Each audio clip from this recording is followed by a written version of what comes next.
বরাক উপত্যকায় ৩ রাজ্যের সড়ক যোগাযোগের ক্ষেত্রে গুরুত্বপূর্ণ গ্যামন সেতু সংস্কারের কাজ NHIDCL কর্তৃপক্ষের নির্ধারিত সময় অনুযায়ী প্রায় শেষ লগ্নে।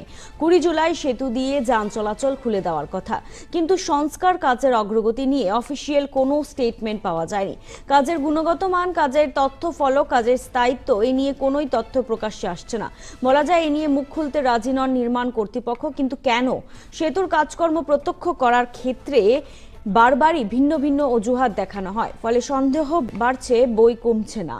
এবং এবারে কাটিগড়া ওয়ার্কিং জার্নালিস্ট গিল্ডের এক প্রতিনিধি দল ঐতিহ্যবাহী গ্যামন সেতুতে গেলে নির্মাণ সংস্থার তরফে যে আচরণ করা হয়েছে তাতে সেতু সংস্কারের কাজ নিয়ে সন্দেহ প্রকাশ হচ্ছে। সাংবাদিকদের কাজকর্মে বাধা দেওয়া হলে কাটিগড়া সার্কেল অফিসারের নির্দেশে সেতুর কাজকর্ম প্রত্যক্ষ করার অনুমতি দেওয়া হয়।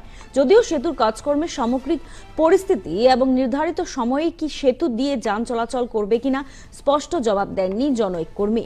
বলা যায় সরাসরি সাংবাদিকদের কোনো প্রশ্নের জবাব দিলেন না ওই কর্মী। এতেই স্পষ্ট এই সেতুর সংস্কার কাজ নিয়ে দ্বিমত পোষণ করেন কর্মরত সাংবাদিকরা।